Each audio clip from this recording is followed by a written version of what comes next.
on time, and I was almost late because I got on here and I was about to hit live and I was gonna say, look at me being literally early, because I was literally early. But then I had like a really bad reflection, so I was like, I can't be having my glasses reflecting that bad. Also, I'm in a very different space, so let me know if everything's okay, like audio visual wise, because I'm at my boyfriend's house and like kind of commandeered this area so I could do this, and you should see how literally crazy we look right now. I'm gonna show you. Good so far? Okay, great. Nothing will change, but I'm gonna show you. You're doing great, sweaty. I'm gonna show you what you guys look like right now. So, let me go back further. Okay. So this is what you look like. I'm gonna hold you up to the camera. So, the camera and the mic are on the bed frame, and then my laptop is like sitting right there. Is this not like the most down bad setup you've ever seen in your life? Oh my god, the chat looks different. They updated it. Cool. First time chat, just enrolled in class. Sorry I'm late. I'm gonna rearrange the screen a little bit. Living for the camera and the bed setup. I think it's like kind of iconic, no? Oh wait, no. Let me turn my notifications off, sorry. Merp, merp, merp. It's frazzled. Let me message her.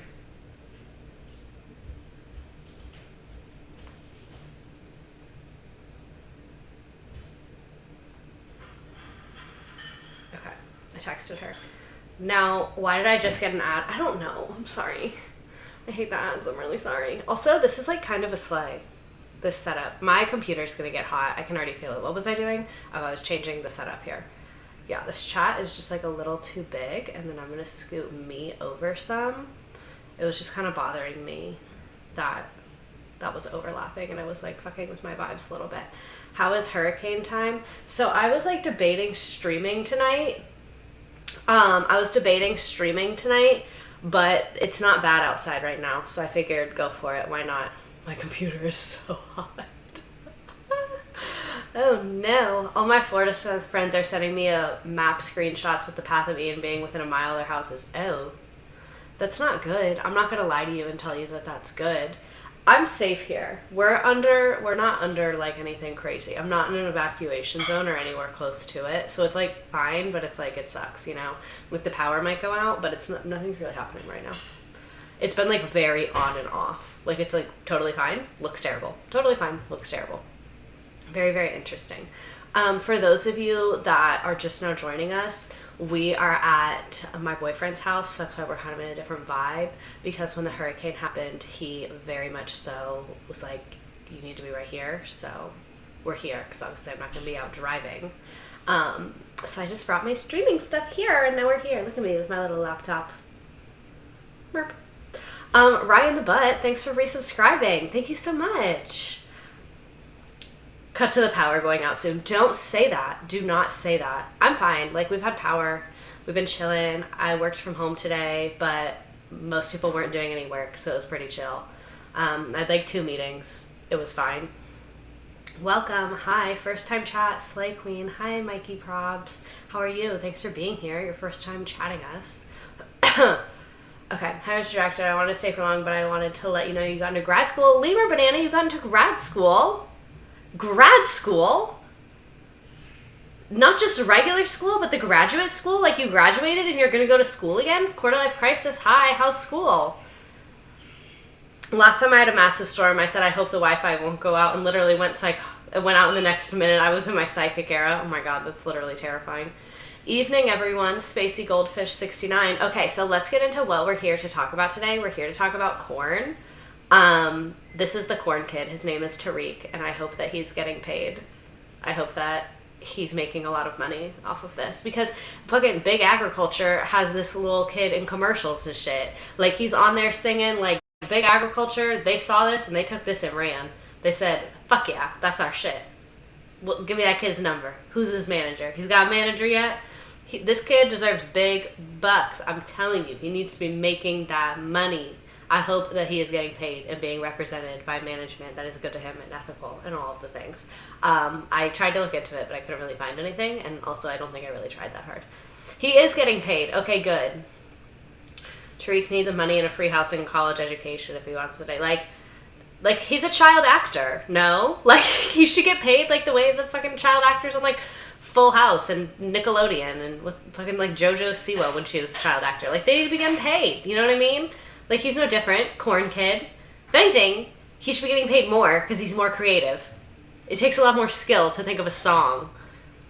Self-made millionaire since elementary school is a major flex. Yeah, that is a flex. Run him his checks. What's that kid's number? You need to exploit the shit out of him. Big act. No, literally. Took a minute, but he is getting paid now. Okay, good. I'm glad. It usually takes a minute, which is fair, with just like the way the internet works and how fast things go viral in order to draw up contracts and blah, blah, blah. I get it. Sometimes it takes a minute, but I wanted to make sure that he was getting paid. See, I knew you guys would know. Y'all are such enablers of me being lazy because y'all just know everything. Also, I love our little theme that we're on right now. I have no idea what we're talking about next week. Probably not this, because I'm kind of over it now, to be honest. Like, after I made a couple TikToks about it today, I was like, I'm still interested and I'm excited to stream, but I can tell after this stream, I'm going to be like, yeah, I've moved on from food. This is why I like streaming and not having, like, an actual job. Well, I do have an actual job, but I meant this is why I like streaming, like, because I get to do whatever I want. Like, it's not like an actual job. Like, people always say, like, oh, it's a lot of hours. Like, how do you do that? And I'm like, this isn't working. I mean, we need to be fucking chilling. You know what I mean? Culture of collaboration in this. No, there's, like, should be a law that protects child internet stars' money the way child actors get. Yeah, it's called the Coogan Law that protects child actors. But Jeanette McCurdy, like, her shit was fucked up, so she never got the money from it, which is, like, really fucked up because she did get all the trauma, you know what I mean? Like, if you're gonna get traumatized, you should at least be getting paid. Can't wait to enjoy this stream as I power through leg day. Okay. Look at leg day. I literally was going fucking feral this morning because normally I Peloton every morning, but there was a hurricane, so I could not go to my house to Peloton when I woke up. And then I was like, I had the zoomies so bad, and thankfully there was like a break in the rain for a while, so we went for a little walk, so I like kind of got the zoomies out, but I don't know what the fuck I'm gonna do tomorrow. But I was like feral this morning because I needed to exercise. Like, when did I become one of these people? Like, I get it now. It's like I'm literally addicted to it. Did you see that Putin gave Snowden Russian citizenship? Huh. That's a move. I'm not that educated on their, like, political status. Is your roommate gonna be okay? Yeah, she's Gucci. Don't worry, I checked on her. Justice for Jeanette, powered by subsidized corn. I should have a bumper sticker that says powered by subsidized corn. Okay, but let's get into it and talk about subsidized corn. So, this is corn grain yield measured in BU. I don't know what the fuck that means. Barrel something, bushel. I don't know. I'm not a farmer. But look how much it goes up. That just feels really disproportionate to me. Like, it's not like the population went up that much. Like, what's going on here? Look, it's like corn, 1930, boom. And it's just been going up on the steady since until 2010. I don't really know what it is in the last 10 years, if we're being honest. It's very difficult to find graphics about this. A couple people on TikTok were like, this is outdated. People don't do like that style of farming anymore, which like big agriculture still does. A lot of small farmers don't. Like, a lot of small farmers are very educated and like rotate their crops and all of that. So like they are right on that front. But two, like, it's hard to get data and information about this. It's enough slices. Okay, corn pop off. Me calling the National Archives for corn graphics. No, literally. We're going to look at a 53-page PDF. We're not going to look at the whole thing. Don't worry. But, like, I was reading PDFs that were just scans of documents from the 1940s. Like, corn and milk, the U.S. government. Also, for those of you still here, welcome. Or not still here, but those of you newly here, and those of you still here, I also want to welcome you. We have a different setup today. Also, look at these 2 pimples that I have. Please look at this. I feel like I'm making too much eye contact with you. Like, when I'm looking not at my computer and I'm looking at the screen, like the camera, I feel like I'm too connected to you. Like, do you guys like this better or like this worse? Also, I can't see the chat right now. Like, I feel like I'm making too much eye contact and it's creepy. Like, that feels creepy. You know what I mean? That feels yeah, it's worse, right? Thanks for being honest. Because, you know, people will lie to you. People will be like, no, it looks great. No, it doesn't. It's creepy. A little mix of both. Okay, so like we're talking. So corn subsidies in the United States from 1995 to 2020 were $116.6 billion. That sounds like a literal fake number. Like, that's not a real number. Math doesn't go that high. Like, we don't need that much of fucking anything. That's not a real number. What are you talking about? $116 billion? What? Imagine spending that on anything, let alone corn. Imagine what the world would look like if from 1995, I look naked, I don't like that. Imagine what the world would look like if from 1995 to 2020, our government had spent $116 billion on, like, healthcare or climate change. Imagine if they had spent $116 billion combating climate change. Imagine the America we would live in today. It would be like that Twitter meme where it's like the rails and the really blue sky. Do you guys know the one I'm talking about? Like, people post it and it's like a really, like, futuristic city, and people will post it and it'll be like the US if boomers could pronounce Chipotle correctly. Do y'all know the meme that I'm talking about? That's the world we would live in if we had not spent this money on corn. That really is. Can someone make that meme? Someone make that meme. Can someone make that meme and I'll put it in the thumbnail? Please. I'm begging you. I'm begging you. Please. Please. Please. Someone make it. And then if you stay till the end, put it on the little collaborate board and it'll be the thumbnail. That's your bribe for staying till the end. That's your bribe. So only make it if you're going to stay. Okay, but if they spend that on a giant corn maze, that'd be a bribe. We just turned the entire state of Iowa into a corn maze. That's not a bad idea. Like, imagine if you get to the borders of Iowa and it's literally a corn maze and you're just in it for months. Like, you'd be a different person when you emerge. They could make that a retreat. You could make so much fucking money. This could be profitable. This could fund healthcare. If we turn Iowa into a corn maze, nothing else, just corn maze, and sell it as a retreat to people who live in California. Yeah, you go and you're in the cornfields for, like, weeks at a time. Like, week 3 is when I really started to find myself. You know what I mean? Like, I can sell this. This is the future. You know what I'm saying? This is the future. We need to think big. I hope you're staying safe. I am. I'm safe from the hurricane. But anyway, we're only on slide 5 of 60 and we've been here. Oh, it's only 12 minutes. Look at us go. We're being really efficient today. Who makes the budget? Can we fire them? Literally, I feel like every stream I do, that meme about, like, the candles comes up where it's like, my budget, I'm dying, what's wrong? And the person's spending, like, thousands of dollars on candles. That's the US to, like, everything somehow. You are safe from Ian, but not from corn. I hate that you're right. Chat of the night? Question mark? Possibly. Chrissy PICC. Oh, if you're here for the first time, I pick my favorite chat of the night and then put that on the thumbnail. So if you want to be on the thumbnail with your little username, step it up. I'm kidding. You're perfect. Everything's going awesome here. I'm loving the chat. The Reagan emote, but it's corn. Oh, I should have made a corn emote for this. This is why I should do this full time. I say as I make like $5. No, I'm just kidding. In full transparency, how much was I supposed to make off Twitch this month? It like changes based on your subscribers and like who stays and who leaves and whatever. But it gives you like a rough estimate. And I think my rough estimate was like $160 for the month. And that's the highest it had ever been because Ellen something.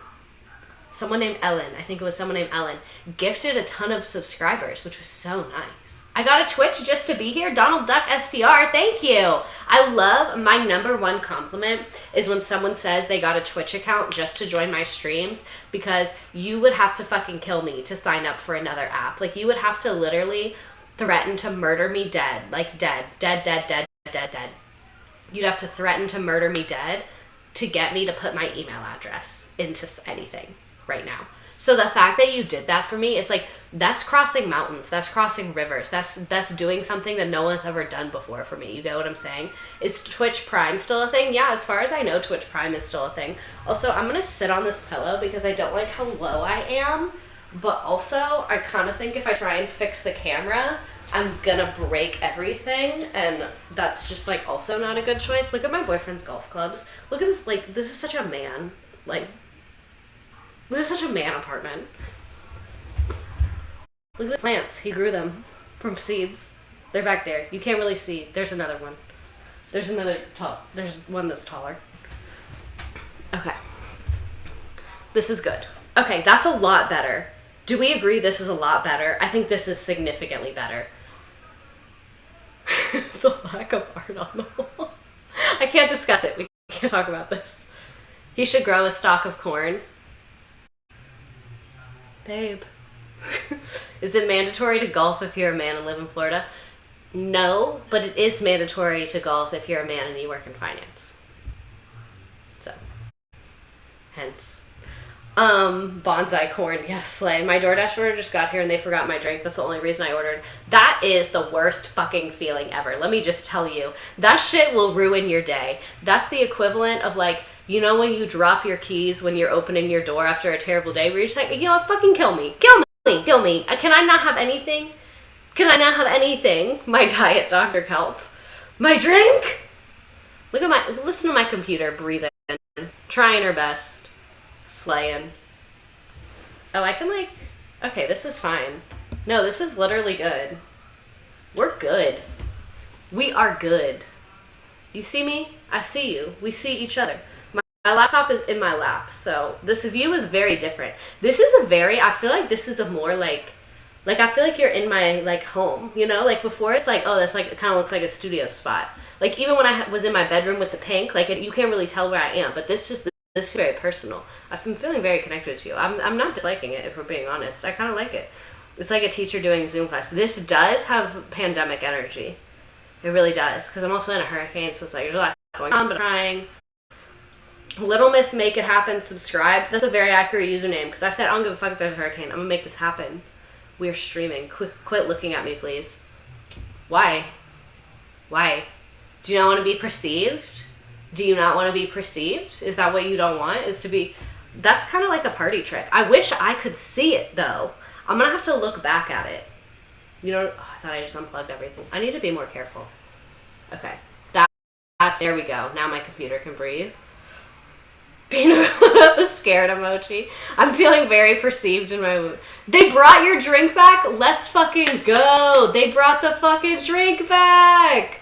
That's dope. They brought the bring back.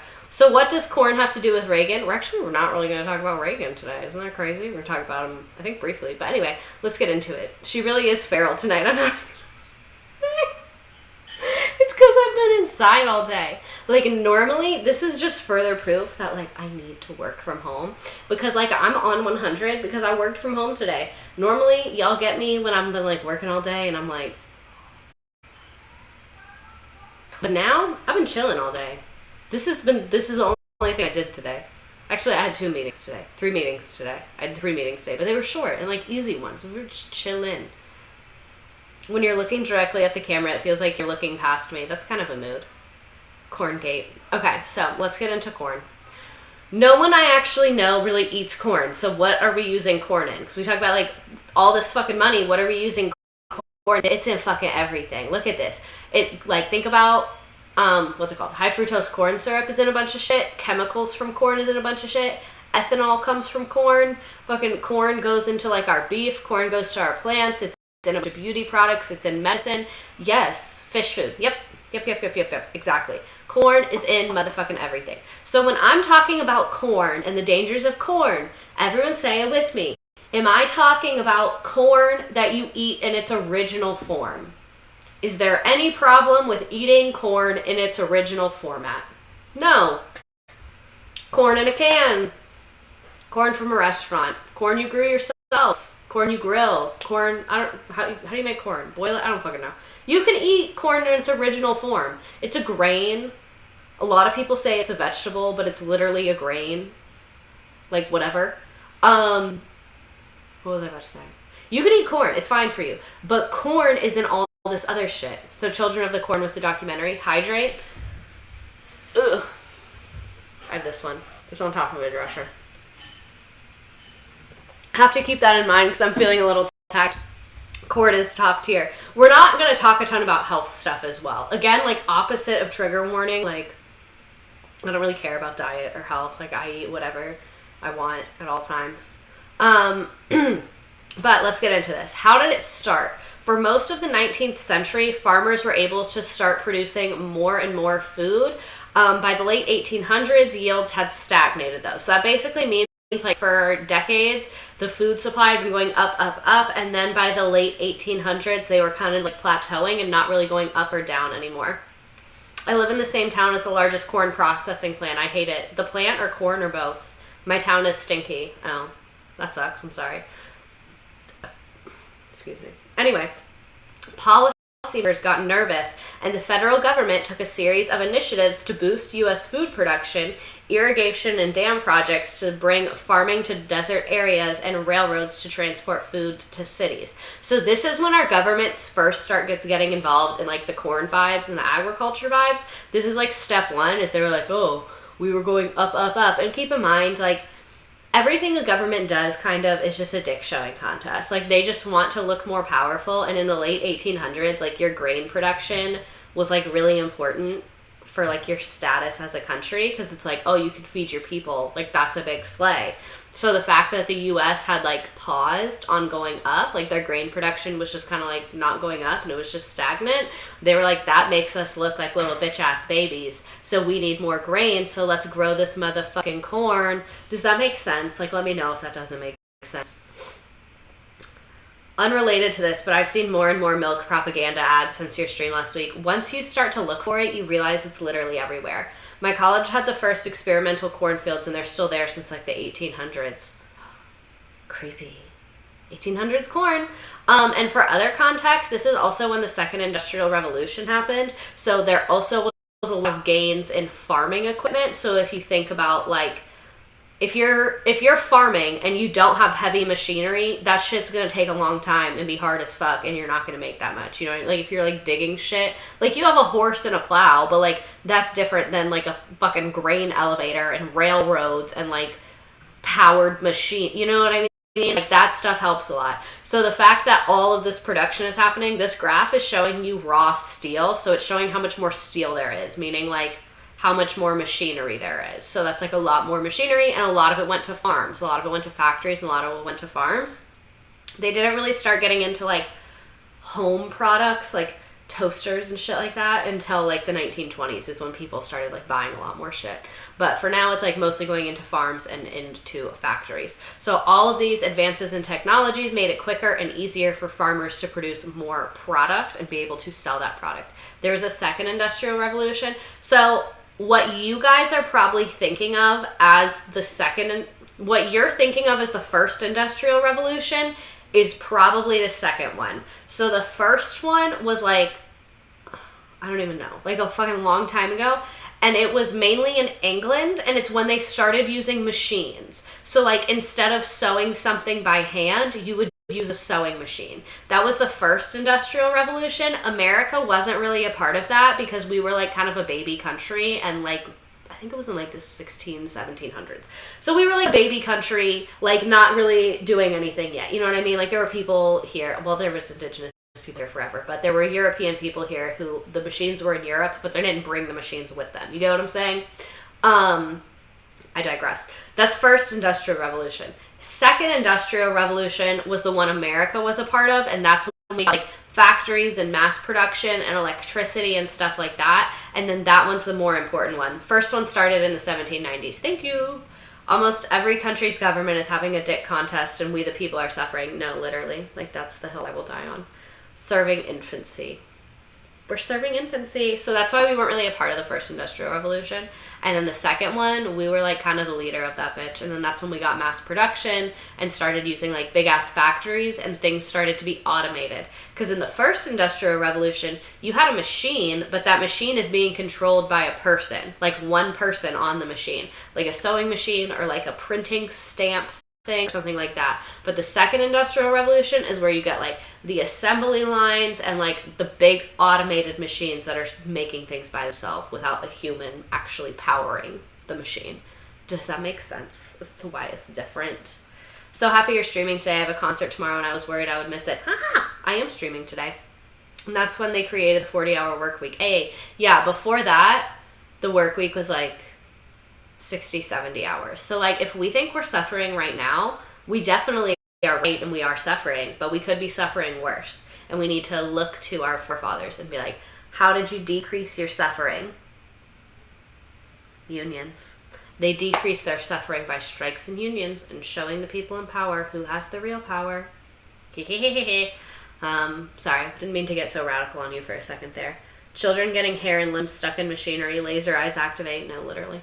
Okay, so major gains, however, began in the early 1920s and 30s. This is when scientists began breeding hybrid strains of corn with bigger ears that could bunch more closely together. So this is like humans messing with our food source. That's not necessarily a bad thing. Like, humans have been doing this since the beginning of farming. Like, they would like combine certain plants together so that they would get traits of both of them. Or like, oh, this plant is really resistant to these bugs, let's combine it with this plant. Like, that's been normal as fuck forever. So like, don't let all the crunchy granola people be like, GMOs are killing you, because a lot of them are literally fine. Like, a lot of them are 100% fine. What we're doing with corn though is like the bulbs, I don't know what they're called, the little knobs. The corn we eat, those knobs are huge. So it's not as nutrient as like the OG corn that's not as big, if that makes sense. Like the pretty corn. Broccoli is a GMO. Yeah, exactly. Is it to advertise corn brands? What? Indigenous people knew how to grow corn and shit and care for the land.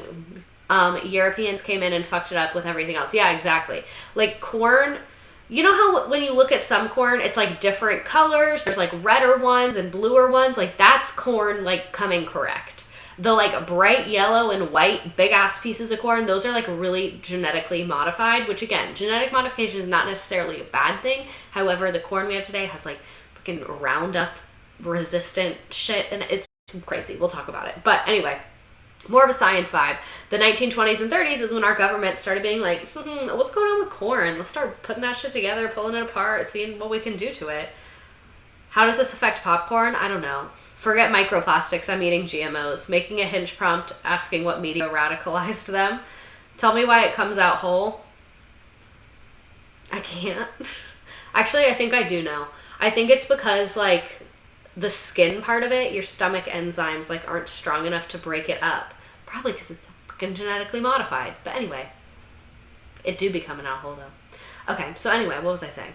Tractors, oh wait, I missed a sentence. I'm a little... if you get what I'm saying. New industrial fertilizers that could satisfy corn's ferocious appetite for nitrogen was also developed.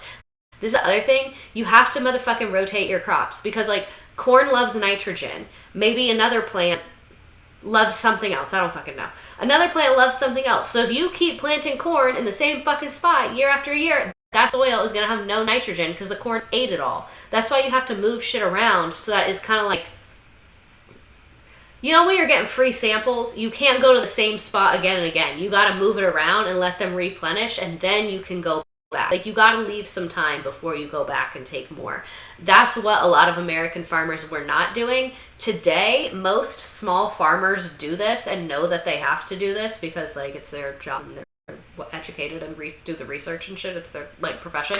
But a lot of big ag places, like if I'm a fucking corn company, what am I going to rotate it with, you know? Sometimes the government forces them to, and that's a different thing. But anyway, you have to rotate your fucking crops. Tractors and other mechanized tools started to appear. So like the chart shows, yields began skyrocketing. So that was that first one we looked at where yields went up like super high. Corn could now be grown in areas that were once unthinkable, like parts of the Great Plains. As Paul Robert explains in The End of Food, between 1930 and 40, the number of bushels of corn per acre doubled, and they continued to rise each year. It's giving the Dust Bowl. No, literally, you have to rotate your crops. So, also, war. The Great War, which was World War I. So we went a little backwards here. Sorry, I put these slides out of order. But anyway, during World War I, we also made a fuck ton of corn during this time. Just how in World War I we started making a bunch of powdered milk. War. It's always war. So anyway, the Great War, World War I used to be called the Great War. This is hilarious. Y'all are going to eat this shit up. So they called World War I the Great War. The war to end all wars. Because they were like, it's so bad that it's called the Great War because nothing will ever be this bad again. Imagine if you could tell them, like, you know what's gonna happen? World War II? Like, imagine if you could go back in time and be like, show them a newspaper saying World War II. Imagine if you could show them. I feel like that's like if you went back to March 2020 me and you were like, hey, Are you ready to sign up for your 4th booster shot? It's the year 2022. I'd be like, sir, also, can we please acknowledge the literal surgical lights in here? Look at when I lay down, how bright this is on me. Look at these lights. Isn't that wild? I just remembered that you're in Florida. Are you good right now? I mean, it depends how you define good.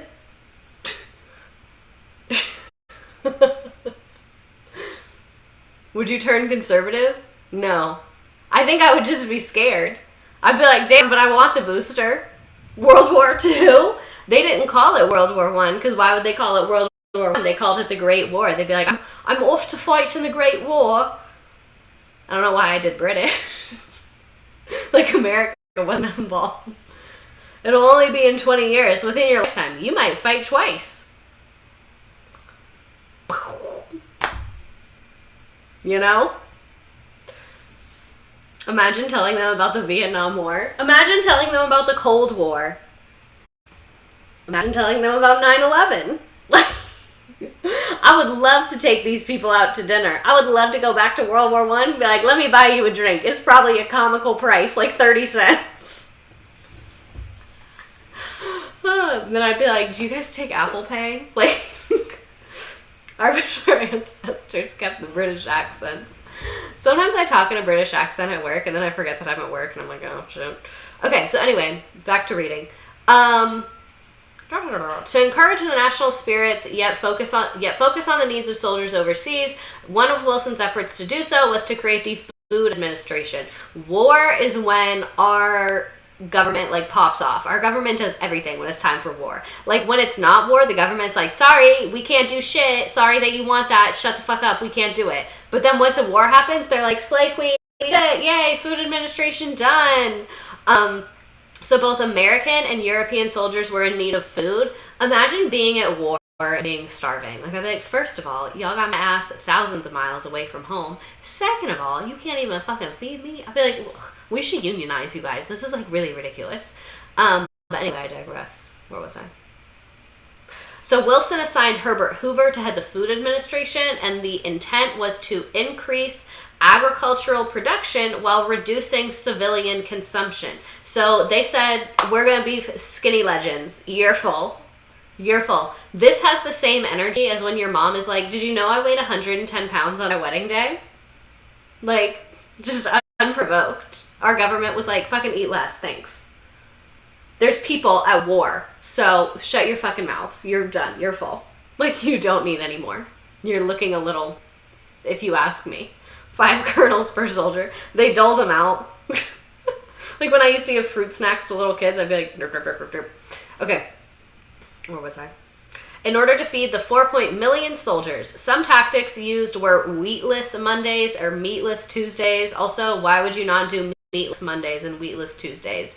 Whoever was in charge of marketing should be fucking fired. This is what happens when you don't have enough women in the workplace, is you get fucking slogans like this that don't make sense. Anyone, you should obviously do meatless Mondays.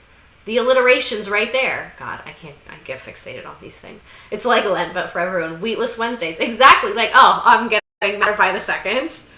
And creating vibrant posters directed towards women and children to conserve their food and find alternatives for sugar, wheat, and meat.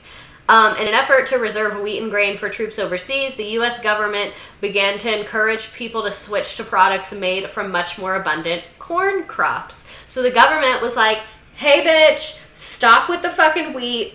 Put that shit down. You don't need any bread. You can have corn. The bread is for the fucking soldiers. You're full. We're doing keto. So this is some corn propaganda from World War I. Wholesome, nutritious foods from corn. Cornstarch, whatever that jar is. This looks like a cake of sorts, like corn loaf, I guess. Pancakes, I guess, has corn. Corn muffins. Were there any got milk ads for buy corn? I don't know. I really don't know. Cornbread girl.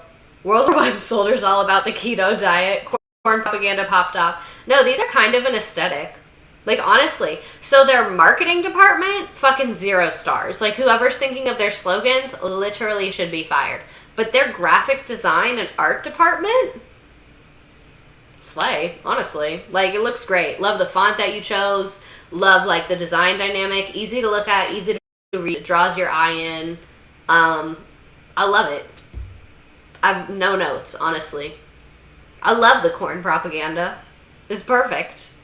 I love everything about it. Now it's the Great Depression. Boom. So that was the Great War. I'm so mad that I put that slide in the wrong spot. It's really bothering me. But anyway, that was the Great War. Our government was like, you like corn now. We're a fucking corn family. Boom. Now it's the Great Depression. Now the government is starting to not overproduce, but now the government is getting involved in production. So remember when I showed you the slide at the wrong time? So we're going to go back to it right here. So in the 1930s and 40s, the number of bushels per acre doubled. That's the Great Depression, the 1930s. Here we are. So here we go. We had a huge surplus due to overproduction. The Agricultural Adjustment Act was a federal law of the New Deal designed to boost agriculture prices by reducing surpluses. Because think about, the Great Depression is not too far after World War I. So we have all this fucking corn from World War I, and our government is making, not our government, and they're making more corn because of genetic modification. So we have all these fucking surpluses now. So the juxtaposition of huge agricultural surpluses and the many deaths due to insufficient food shocked many, while as some of the administrative decision that happened under the Agricultural Adjustment Act. For example, in an effort to reduce surpluses, the government paid farmers to reduce crop production and sell pregnant sows as well as young pigs. So they were like, shut this shit down. Stop producing so much. We're done. Drowning in corn and milk, what a flop. No, literally, so embarrassing. Oranges were being soaked in kerosene to prevent their consumption, and corn was being burned as fuel because it was so cheap. So we had way too much shit in the Great Depression, yet we continue to produce more of it, but I digress. Farmers faced the most severe economic situation and lowest agricultural prices since the 1890s. Overproduction and a shrinking international market had driven agricultural prices. Soon after his inauguration, Roosevelt called the 100 Days Congress into session, addressing the crumbling economy. So this is like beginning of the Great Depression vibes. He's like, bitch, we need to fucking deal with this shit. And that's when he passed the Agricultural Adjustment Act, because he said, we're gonna fucking deal with this shit. From this Congress came the Agricultural Adjustment Act, which replaced the Federal Farm Board. The Federal Farm Board didn't do that much shit. The Roosevelt administration was tasked with decreasing the surpluses of wheat, cotton, field corn, hogs, rice, tobacco, milk, and products were designated as a basic commodities in the original legislation. So all of these kind of like food basics right here. So the government bought livestock for slaughter and paid farmers subsidies to not plant on part of their land. So this is like, our government is heavily involved in stuff at this point. Our government's heavily involved in the economy, in the production of things, in the limiting of things, all of that. I'm straight up built different. I wouldn't have let the Great Depression happen. I completely agree. Like, if I was there, I would have thrived. Also, I was going to put this law in here. This is from the Agricultural Price Support Adjustment Programs that lasted from 1933 to 1984. This is what was created during the Great Depression to kind of like stabilize this industry because it has a lot of overproduction. I was gonna like summarize it, but the word corn appears 53 times in this 20-page document, so I just felt like it was important to show you that out of all agriculture stuff, corn is the main focus. Like spinach is there, grapes, oranges, lots of stuff going on. So no social safety net for people starving, but capitalism's safety net for milk and corn. Of course. Absolutely. Oh my god, I forgot we have videos. So this is from a documentary. I think it's this one. Oh my god. Stop. This is not from a documentary. This is from a video that's really good, and I give the source at the end. I'm just going to show you part of it. Price and supply controls. In a nutshell, the government will purchase any surplus grain and pay farmers to leave land unused in time of oversupply, and sell its stock back in times of low yields in order to reduce agricultural Okay, I'm going to do it back again. So basically, it's explaining what the government's doing in the Agricultural Adjustment Act. Sorry, I did a terrible job introing that. Price and supply controls. Why is it so In fast? a nutshell, the government will purchase any surplus grain. I want to stop. Price and supply controls. In a nutshell, there we go. The government will purchase any surplus grain and pay farmers to leave land unused in time of oversupply, and sell its stock back in times of low yields in order to reduce agricultural price volatility. So basically, the government purchases the oversupply. So when they make too much, the government's like, here's your check, sweetie. And because it's corn kernels, I don't think they go bad that fast. I guess you can keep that shit in a grain elevator for a long ass time. And then later, if there's a low yield, the government is like, yay, we have it, eat this shit. And the point of it is to keep the price stable so that the price is not changing dramatically based on supply. Because the whole idea is that it's like a basic need, so the price should be stable. Are there any underground corn warehouses? I'm sure, but not that I'm aware of. So this is basically the federal government. I just couldn't figure out a good time or spot to put this meme in, and I really wanted you to see it.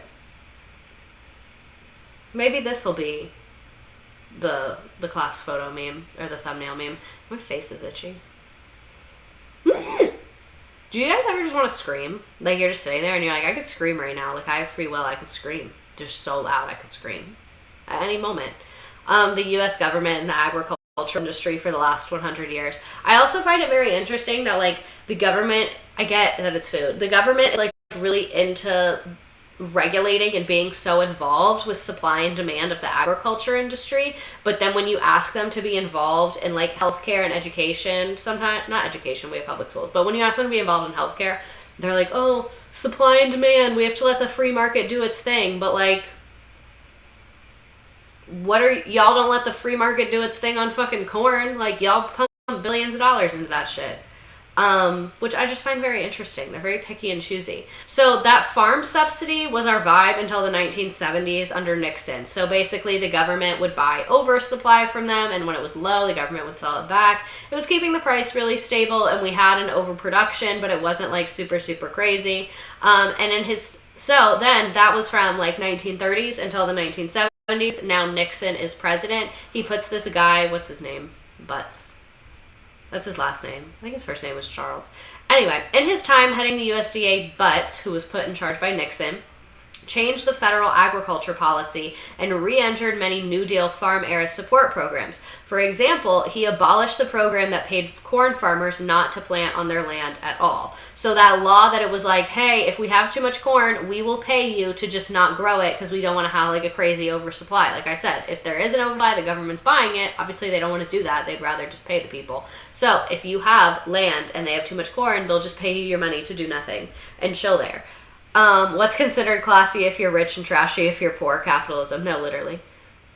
Not to get political, but conservatives love to talk about how bad big government is. Look how private business is, and like, fam, big business wouldn't exist without the Fed being all up in their ish. Exactly. The federal government is all up in this shit.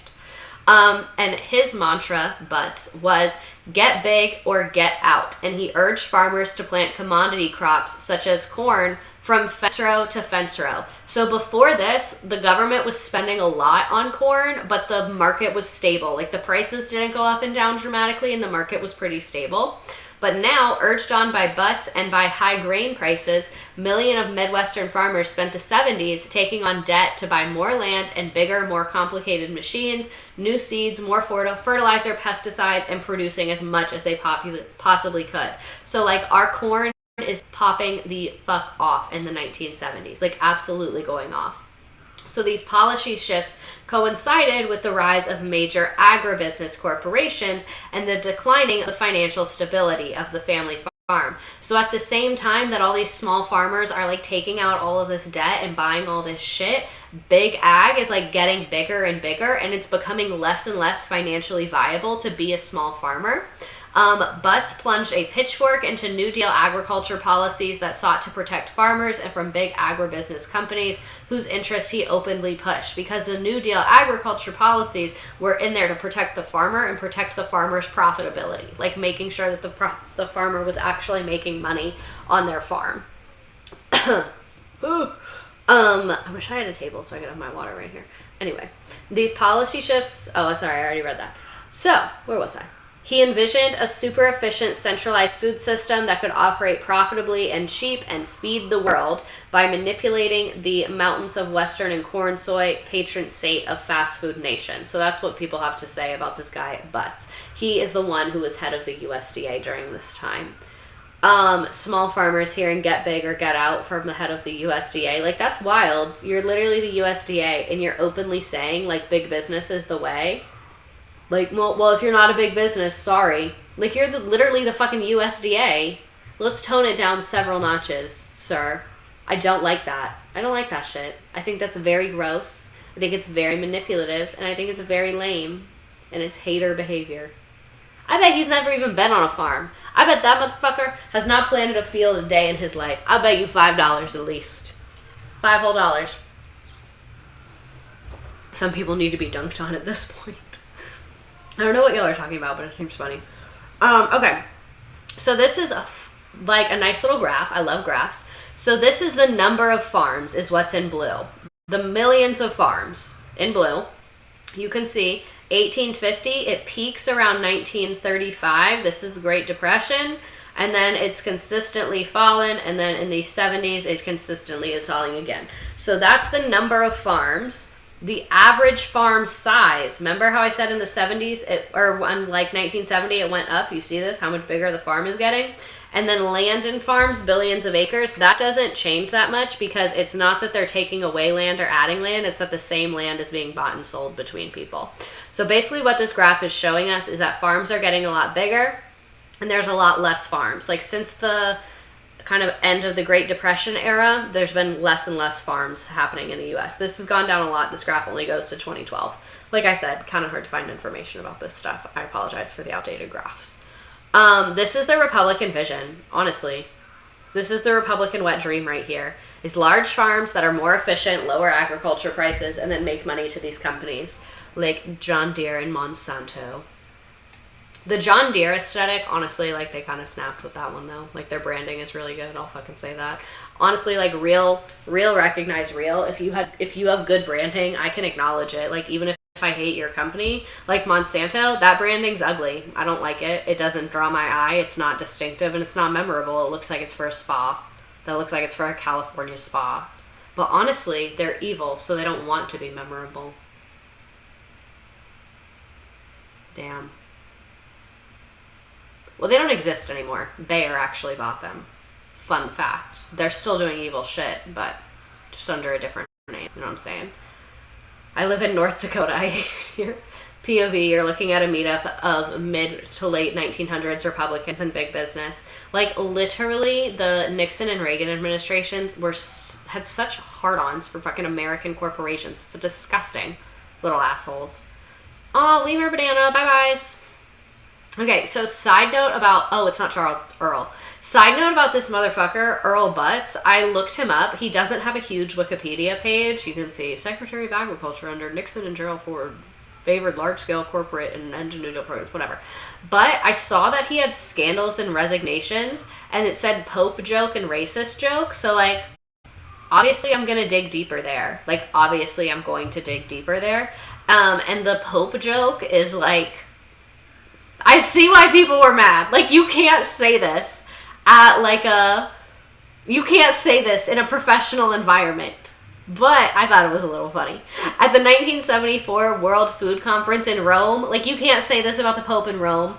He made fun of Pope Paul's opposition to population control by, in a fake Italian accent, saying, he no play the game, he no make the rules. Meaning, like, the Pope can't have sex, so the Pope shouldn't have an opinion about, like, population control and birth control and things like that, which, like, you can't say that. Like, you can't make a joke like that at the World Food Conference, exactly. So the Pope is being like, hey, eugenics is not cool, and then this guy's like, he no play the game, he no make the rules, which, like, to make fun of the Pope in an Italian accent is a little funny. Like, this joke is a little bit funny. Like, I'm not gonna lie to you and say that this is not a funny joke. Is it okay? Should he have said it? No. But it's funny. And then I looked at the racist joke, but it's not funny at all and really bad. So I decided to not include it. And I made this on Sunday and I don't even remember what it was. It was something where I read it and I was like, that's not a joke. That's just a racist comment said with the cadence of a joke, which is two different things. So I didn't even put it just because there felt like no point, you know? The Pope always deserves to be the butt of jokes. Exactly. The Pope joke felt harmless and funny. He no play the game, he no make of the rule. Is there video footage of this? I hope there is. Someone find that. But anyway, how did they convince farmers to not hate them? Like, were there farmer uproar during this time? Basically, to make the policy shift palatable, Butz needed to convince the farmers that they weren't risking a return to Depression-era conditions. Because keep in mind, this is 40 years after the Great Depression. So a lot of farmers that are like in their 50s and 60s are like, I fucking remember that shit. And a lot of farmers are like, my dad told me about that shit. Like, that was not good. We're not going back to that. What do you mean you're taking this shit away? You know what I'm saying? Like, it's not fresh, but it's not that far away. I let the Pope joke as a whole session of whiskey. BTW, this is the longest I've ever paid attention to any history lesson, so claps. Thank you. We're only on slide 24 of 60, and I will take attendance at the end of class, so hope you're sticking around. I think a lot of it might stem from the fact that a lot of farmers' kids don't want to take over the farm, so it was an easy out. Oh, interesting. But anyway, so he dangled the promise of foreign trade as a panacea. What does this mean? I can't remember. I know it means like a reward of some kind. Solution or remedy. Yeah. Don't worry about overproduction.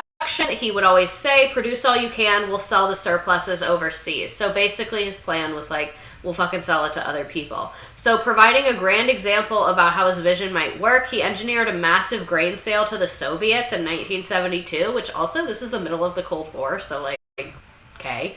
And this worked dramatically. The Soviets essentially bought our entire grain reserve just as a widespread drought had hit the U.S., so basically, like, people made lots of money because of this. And they were like, yay. With the grain reserve hollowed out and the drought impeding, grain prices jumped and farmers scrambled to plant as much as they could to take advantage. So like I said, they're going to make a fuck ton of money. So Butz fans the frenzy with plant fence row to fence row. So this is when he was saying, like, hey, grow all this fucking grain. This is why, because he sold it all. But, like, was it a reoccurring sale? Was there any clause that said on a yearly basis, twice a year, every 4 months? Like, no. Immediately no.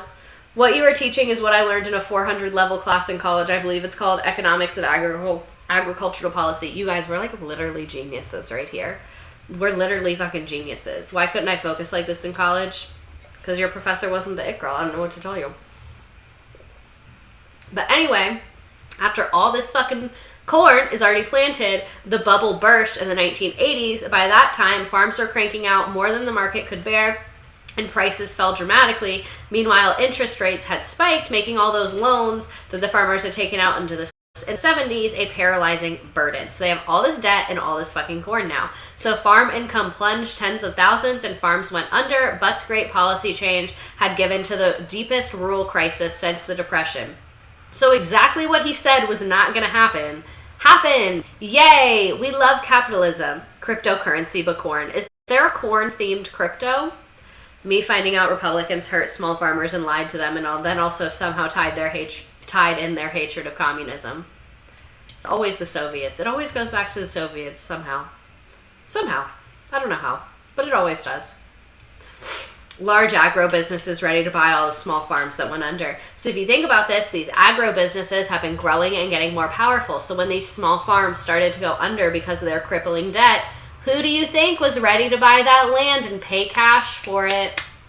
They were ready. This shit is not an accident. Like, Republicans will sell you on their weaponized incompetence. Like, they will literally make you believe they're the stupidest people alive, and they're not. They're just not. Also, I'm really hot, so I'm going to do, I call this hair the Pentecostal hair. That's what my coworker called it. I was like, does my hair make me look like a sister wife? And she said, I'm not going to lie to you, it's giving Pentecostal. She was right, and she should say it. You know what I mean? But yeah, so all this shit is planned out. You can call me a conspiracy theorist. I really don't care. But I fully believe that Republicans know what they're doing. When they, like, start getting involved in these industries and then destroy the industry, and then all of the big guys that are their little cronies start buying the shit up. Like, that's exactly what happens. Also, is this hair giving Pentecostal? Like, let me loosen it up a little bit. It's better when it's loose. I look like a little lad. That's why I do it on the side, so that I don't look like too much of a little lad. Beto and Pelosi texted me yesterday asking for $5. Very, give me $5 and I'll protect your rights, and then they don't do shit. Oh, the Democrats can fucking suck it. They could suck one. Like, I literally... Wait, I just remembered I'm, like, on the internet and people can see me. And I'm not in the privacy of my own brain. But the Democrats don't do anything. Like, all they do is fucking ask you for money. Like, if I wanted to give you some money, I would. If I wanted to run you some fucking coin, I would. I would. You look like a Pentecostal girl I went to high school with for sure. Would that be funny? Like, imagine if I just, like, became really fixated on that look, that aesthetic, and that became, like, my thing. Could you imagine? It's giving a Walmart parking lot under his eye. I need, like, a... This is my boyfriend's shirt. He's gonna not be thrilled that I did this. Remind me to fold this. Don't let me forget. It's not red. I wanted it to be red, like in, The Handmaid's Tale. It's not working. Lord Farquaad. Do it for the bit. Why do small business owners put out so hard for Republicans when they don't give a fuck about them? Marketing. I'm telling you, the Republicans have good people in marketing. Speaking of, let me go back because I want to analyze this meme. Or not this meme, this graph. Speaking of, I hate to admit it. Y'all know I hate this man. But whoever Ron DeSantis has in charge of making his political ads, they're very good at their job. They are very good at their job. They are a good producer. Those ads, they know what the fuck they're doing. Republicans know their audience. They do. They're great producers. They're great advertisers. Also, something that's very telling. What is that woman's name? I can't remember. She was like a whistleblower. There was a documentary about her. She like whistle blew about a bunch of campaign stuff with like Facebook. Do you all know what I'm talking about? She used to be on the left and then she moved to the right, and she said, she was like, oh, I don't agree with them, but like they pay so much better. It's because the Republicans pay better. You get what you pay for. Also, they will do whatever they need to end their game. Exactly. John Deere and the Republicans have the same marketing team. Republican marketing. It's not big business's fault. It's that small business sucks. It's immigrants. That's their whole marketing plan.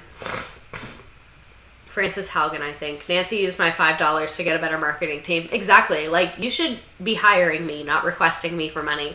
But anyway, the farms that did survive increased their output. So the farms that did survive this whole motherfucking shit show were like, all right, well, I need to make some money. So because these prices are not it, let me just up my volume and sell more. So Brittany Kaiser from Cambridge Analytica. Yes, thank you.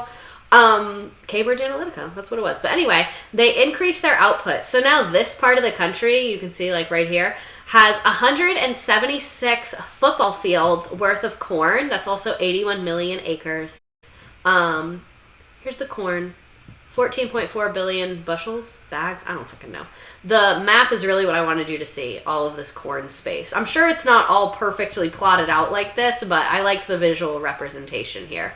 Nancy should hire you though. Sorry, but what year are we at? We're in the 1980s. We're in the late 1980s, or like mid 1980s right now. So you might be wondering, Miss Redacted, no one eats corn. Where the fuck is all this corn going? So like I showed you at the beginning, corn is in everything. But one big reason that we grow corn in the U.S. is for something that I will be calling cafos. CAFO stands for Concentrated Animal Feeding Operation. And you might be thinking, Miss Redacted, this picture looks really gross. This was the least traumatic picture I could find. CAFOs do not look pretty. CAFOs do not look safe. CAFOs do not look clean. Safe CAFOs do not look like where you'd want to be eating food from. But unfortunately in the United States, this is where most of our meat comes from, is from CAFOs. Concentrated Animal Feeding Operation. All that literally means is a lot of animals eating something in one place, which is how they get them fatter to kill, to sell for meat. That's basically what that is. It's like, we're going to keep them here and feed them and fatten them up and then sell them for meat. Because think about it. They don't want it to have like the most comfortable, cute, and gorgeous life. Like on a normal farm, I say normal, on like what we think of as a farm, like hypothetically, our stereotype of farm, is that like the chicken grows naturally, it lives a good life, then when it gets huge and it's like older, you kill it and then you eat it. What actually happens here is they want to make money, and so they start fattening them up as soon as they possibly can. This is the sole reason I'm this close to being plant-based. I can't do it. I try. I can't. But they want to make money. It's capitalism. They want to be efficient. So that's why they're all concentrated in this small area, feeding them. And a big ingredient of what they feed them is corn. Also, thanks for the follows. Aunt D from Jersey, the Snow Chicken, Matt Bianco, Melia, O2, Solo Gaming Quest, Mr. Cognac 21, Jasmine Misery. Oh, I'm supposed to hydrate. Thanks, Josh Rodriguez. Okay, so more on cafos. I was going to show you a video or talk in depth about cafos, but they were boring as fuck. So I just typed up a little summary, but I kind of just said this. Because basically, it's a lot cheaper to have hella cows in a little metal building, government munching on price-controlled corn, than it is to have cows grazing on grass. Because if you think about it, like, cows grazing on grass, you need to own all of that land, and they need a lot of space. And then you have to maintain that land and all of this shit. So it's very expensive. That's why grass-fed beef is more expensive, because it's just... Oh, wait, I just heard my name. What did I do? Nothing. I just saw your little hydrate message, and I drank my water, and I said thank you. But anyway, grass-fed beef is more expensive because it's a lot more expensive to have the land to enable the beef to eat the grass, if that makes sense. So CAFOs use the land much more efficiently, and so they decrease the cost of food dramatically, because beef that you grow in a CAFO, beef growing, meaning a cow that you got fat, in a CAFO is a lot cheaper. So CAFOs also produce a lot of waste. Obviously, cows shit, and they have to go somewhere. If you're in a big field, it's fine because it goes into the earth. But if you have a gazillion cows in this tiny metal building, that's going to like add up very quickly, and you're going to have to do something with it. And you don't own that much land, so it's not like you can just go spread it out.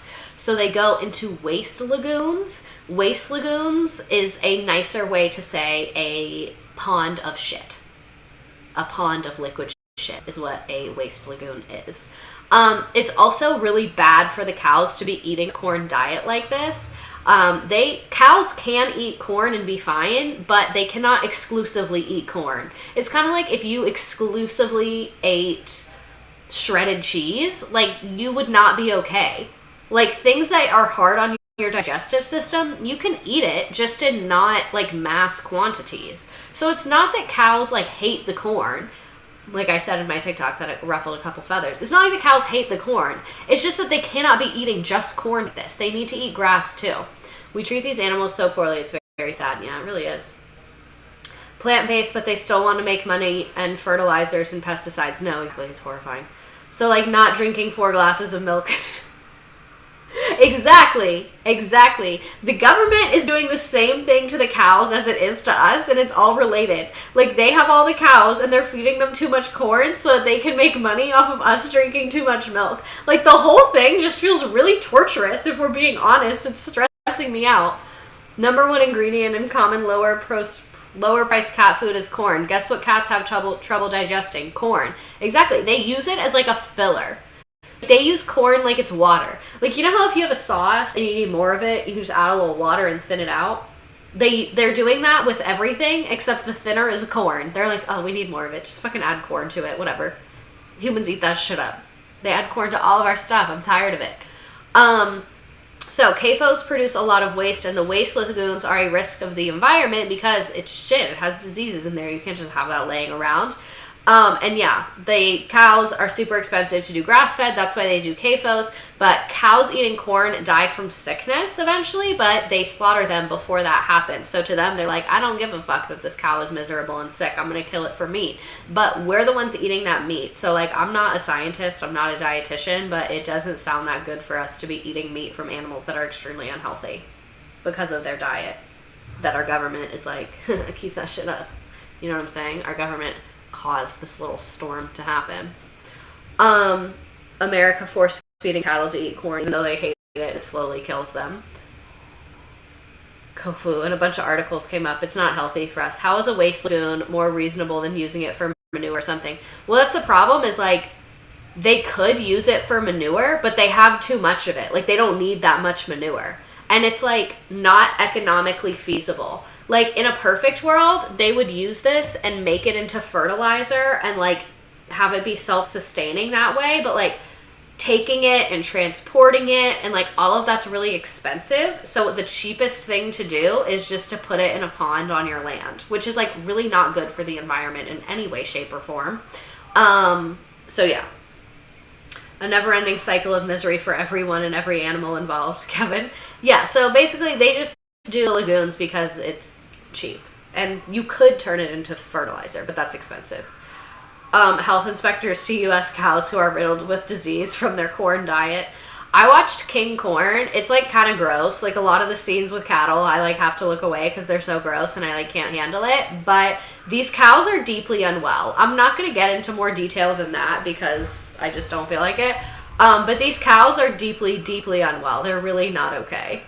And everyone's acting like it's fine, and it's not. Like, a bunch of people in my comments were like, beef that is made from corn-fed cows is more nutritious. Like, the cows do like eating corn. I was like, they literally don't. Like they, they might like it. Like, it might taste fine to them.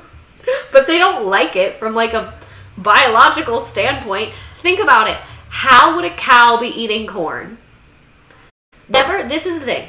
Nature knows best in my eyes. And nature gives us what we need. So that's why, in my view, like, it's like my body can handle chicken because if push came to shove, I could kill a chicken.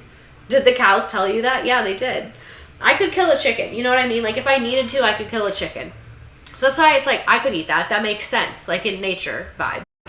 But could a cow go up to corn and, like, no. Cows eat grass. That's what their body is meant to do. Like, what are we doing? We can't just be giving animals shit they don't normally eat. I have the backbone of a jelly. Very accurate username. I think I could kill a chicken. Like, it would take a lot. I would have to be really hungry for a while. Like, it would take a lot for me to get there, but I could do it. I really think I could. I don't want to. Universe, I do not want that. This is not a manifestation. I do not want to have to do that. But, you know. I like an all-shredded cheese diet. That doesn't mean my body is doing well with it. And are the cows in the room with us right now? I'm under cow propaganda. They were like, we don't like the fucking corn, bitch. You need to do something about this. And I'm capitalism, more like crapitalism. So a CAFO, which is factory farming, uses less land. Animal feed increases the output. It's a controlled environment, which leads to faster production. And specialization promotes greater economies of scale. So it's literally just money because a traditional farm has lower externalities, meaning like lower effects on the world, higher animal welfare, and is more sustainable. So like to me, this is like WWW, but this one equals more money. So that's why our government uses, not our government doesn't own the farms. That's why our government allows CAFOs and makes them tax beneficial. And when I say the government is doing something, I don't mean the government is owning it. I mean the government creates policies that allows these things and encourages these things to happen. I'm assuming we're all on the same page with that, but I don't know. I'm just feeling a little misperceived on the internet lately. By lately, I mean today because of like 4 things, but whatever. Okay, so let's talk about the fucking CAFOs and the environmental concerns. These are the lagoons. You see what I said? That's not a lagoon. I don't know where the fuck y'all learned what a lagoon is, but that's not what a lagoon looks like in my book. That is a pond of shit. So, chickens aren't even the same as when they first started eating chicken. Look up the evolution of the weight of chicken. Oh, chickens today are huge compared to OG chickens. Like, chickens today, no, we can't get into this right now. So, basically, we feed the animals corn, and then the animal shit goes into this lagoon. And sometimes these lagoons leak. And sometimes, if there's a lot of rain or a flood, they will, like, go over the land. Like, you know, when a lake, like, overflows, it goes on the land, like that'll happen, except it's not a lake, except it's shit. Sometimes it even ends up going into human water supply, leaking into fields of crops, and these also cause algae booms. So basically, like, I'm not a scientist, but the little like microbes and biomes here can get into the ocean, and then they cause issues in the ocean, and it's really bad for the wildlife, for the environment, and like it just fucks up the ocean. And like we need the ocean to live. I can't really get into the details of it right now, but basically if the ocean is fucked, we're fucked, and we're fucking the ocean with these lagoons from CAFOs. Is like the giant circle of it. I love my shit in tap water. Did not expect a history class on corn to lead to lagoons of shit. That might be the chapter of the night. That's a good one. I wonder if the water supplies that get filled with shit lagoon water disproportionately serve a specific group of people. Yeah, I didn't see any, like, I'm sure there's data on this, but traditionally, like, rich neighborhoods and historically white neighborhoods lobby against things like this being near them. So these are usually located in rural areas and in rural poor areas is a lot of times where this is. It's not going to be around wealthy people ever, and it's not going to be in their water supply because those local governments are like, nope, keep that shit over there. I had to write a report on runoff on farms. It gets into waterways that feed into the ocean, fucks up the entire food chain and ecosystem. Exactly. Like, we literally need the ocean. We need the ocean more than anything.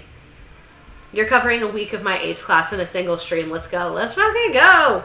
Okay, so even outside of big meat, which, that's a little funny. Big meat is funny. Our poor ocean. I know. I get stressed out about it. So even outside of, like, the factory farming meat industry, there's another corn storm brewing at the same time. All of this is kind of starting in that 1980s time. We saw a massive increase in sugar prices. Not sure why this happened. We don't really have time to get into it. Is that what causes red tide too? Yes, I believe so. So, sugar price increases and the cheap corn is available. So sugar is getting mad expensive and corn is super cheap. Aw, Aunt D from Jersey, you like this channel? Thank you. You actually said you love this channel. High fructose corn syrup is the new fucking it, girl. So look at the pounds per person. I believe this is per year or maybe per day. It's America, who knows. But look at 1970. People are eating this blue table sugar a lot, and high fructose corn syrup definitely there, but not prevalent. Look at a stark difference that is between 1970 and 1980. This is when people started to eat high fructose corn syrup and we like picked up everything. You just stumbled upon it. Thank you. This is my goal, is to have, wait, where did you stumble upon me? Twitch or TikTok? Because the thought of someone stumbling upon me on Twitch, like you don't even see me on TikTok, and you being like, this is a vibe, that's chef's kiss, my dream. I live, incredible. 4 glasses of milk and 100 pounds of high fructose corn syrup per day for me. Exactly. And then by 2000, look at how much high fructose corn syrup we're consuming. I'm sure it's higher now. You know, last night I ate a giant thing of Starburst. It literally said on the package, sharing size. Ate that whole fucking thing.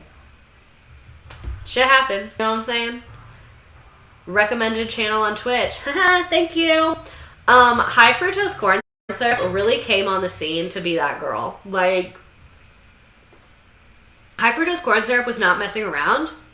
Also, it had a lot of marketing where they were like, it comes from corn, not nearly as bad as sugar, so much healthier, clean, won't make you gain weight. So it was like sugar-free because it has high fructose corn syrup, which it's worse for you, by the way, if you didn't know that. So they were marketing it being like, so healthy, so cute, so gorgeous, you'll be a skinny legend. Your husband will love you. Your kids will go to great colleges because they'll be so smart from the corn syrup. It's great. I hate high fructose corn syrup. Valid stance. You were recommended to me on Twitch as well. I was instantly hooked. Oh my God, Rhino. I'm loving this. I'm living for this. I'm laughing for this. You know what I'm saying? So let's talk about how the fuck high fructose corn syrup is made. The first ones to fall to high fructose corn syrup were the soda industry. So before like all the fucking the candies and the regular foods and the chip, before everything else, first thing was soda. This is why people really like Mexican Coke in the glass bottle, because it's not high fructose corn syrup, it's regular sugar, like sugar, traditional sugar. So how do you even fucking make high fructose corn syrup? Basically, you put the kernels in 122 degree water for 30 to 40 hours. If anyone wants to DIY this, please put it on live. The Villa's new bombshell, high fructose corn syrup. Really had no clue high fructose corn syrup was in sodas until a year ago. High fructose corn syrup is fine in moderation, the ad said. Millie Moon Mama, thanks for the follow. A senator knocking on season. What could I ask them in regarding this issue? Okay, so first thing you have to do with the kernels, put them in fucking 122 degree water for 30 to 40 hours. Steeped corn is ground, breaking the germ looser from the other components. Then spinning separators pump the germ away for refining into corn oil. Remaining watery mixture is ground a second time. They really said no waste. They said, we're about to make our fucking money. Then gluten and starch are suspended in liquid. A centrifuge. Y'all, I took science at a Christian school. I have no idea what the fuck I'm reading right now. A centrifuge removes the gluten, leaving the starch. And then some starch is dried and sold as cornstarch. They really are using all the parts of the corn. Wow. Then they adding enzymes converts starch to glucose. Further enzyme treatment. I literally, like, this is real science, you guys. Further enzyme treatment increases levels of sweetness until syrup becomes fructose. Then adding low, medium sweetness glucose to fructose makes high fructose corn syrup. Fructose is a sugar found naturally in fruits and honey. So they add the fructose to the sweetness glucose to the fructose. That sounds like a joke.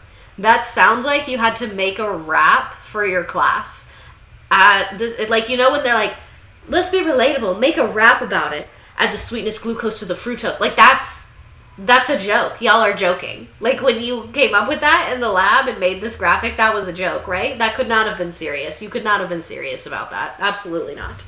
But this is what corn is in. So corn is in literally everything. I'm now realizing this chart is blurry as shit. But you can see from the pictures. It's in fucking soap. I keep burping, sorry.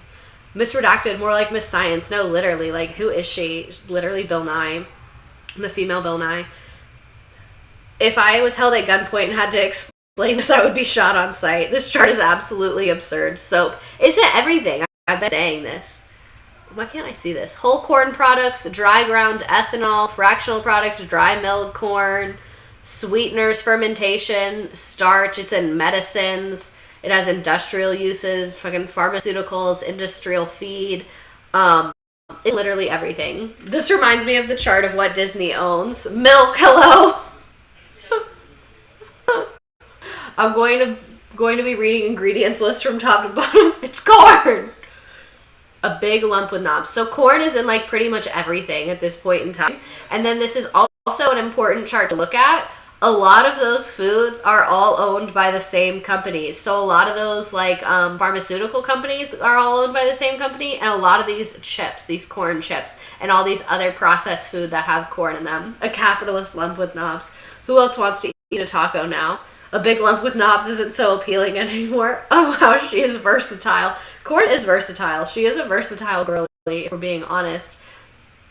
I remember being taught that monopolies are bad, yet here we are. No, literally. So all these companies are owned by very limited groups of people.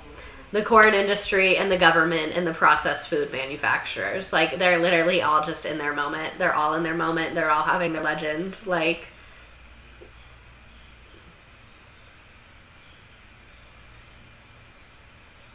oh, sorry. Let me not get distracted. Not gonna lie, I do love Doritos. Exactly. And Jay in the house. I love Jersey Shore. I fucking love this show. This show is modern art. I will show it to my children. A throuple for the ages. Too bad I'm not in my house, because then I have the note behind me. But corn is literally in all of our food. So here's another one. This is disturbing facts about corn. 50% of the human biomass is made of corn, which is terrifying. And corn is found in 3 out of 4 supermarket products. So 75% of the fucking supermarket products have corn in them. Your flag. Rewatch party starting tomorrow with Chris. What? Oh, also, I've been getting a lot of comments lately where people are binging my YouTube. Living for you all binging my YouTube. That's probably like a brain fucking overload. I don't think I could watch more than one episode. Rewatch party tomorrow starting with Chris. I understand now, Chris from Jersey Shore. Thank you. Sorry. My memory is that of a fruit fly. Consumption of corn sweeteners has risen 387% since the 1970s.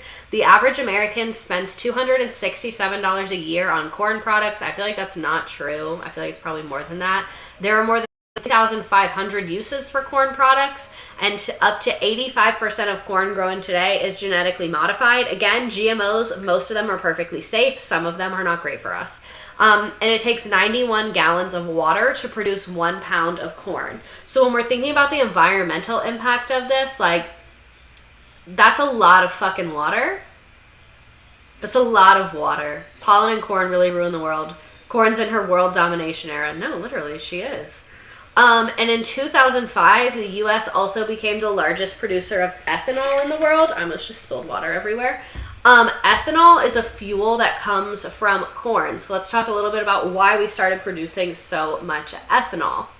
So basically, it's because of this law, the Energy Policy Act of 2005. This mandated that billions of gallons of ethanol be blended into vehicle fuel each year, guaranteeing demand. But the U.S. corn ethanol subsidies were between 5.5 and 7.3 billion per year. So look at United States farm subsidies in corn versus any of these other crops that we really rely on, which, like, I'm dead, tobacco being one we rely on. But like rice, dairy, tobacco, like look at dairy comparatively. Look at dairy compared to corn. Like, y'all thought last week was crazy. Remember last week I was like, if you think this is crazy, I'm going to blow your mind with corn. Did I lie? Did I lie? I'm going to perceive you again. Did I lie? Did I lie? I did not. Oh my God, no lies. I've never lied. Exactly. Dairy being that low is sending me into a spiral. I knew it would. I knew it would. Corn's carrying the team on her back. What team? What team are we on? And also, like, when you're picking the fucking energy of the future, when you're like, all right, I'm the fucking president.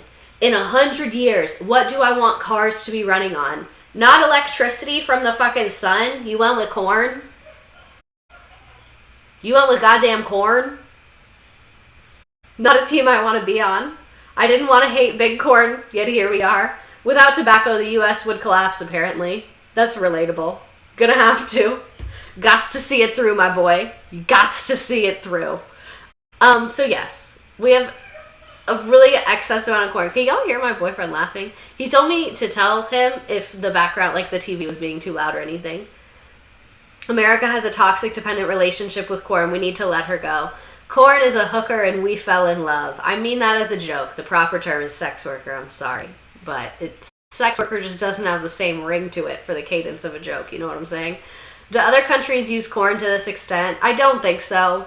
With so many things that are so insane, they're also so American in nature. You know what I'm saying? You love that joke. I love that joke. I do love that joke. My grandpa used to say that joke all the time. He also used to say sexual predator. He'd be like, that man's a sexual predator. The U.S. and corn are the same economics. That might be the chat. Chrissy Peck, you've had some good ones tonight. I'm just a pawn in the corn game. Oh my God. Okay.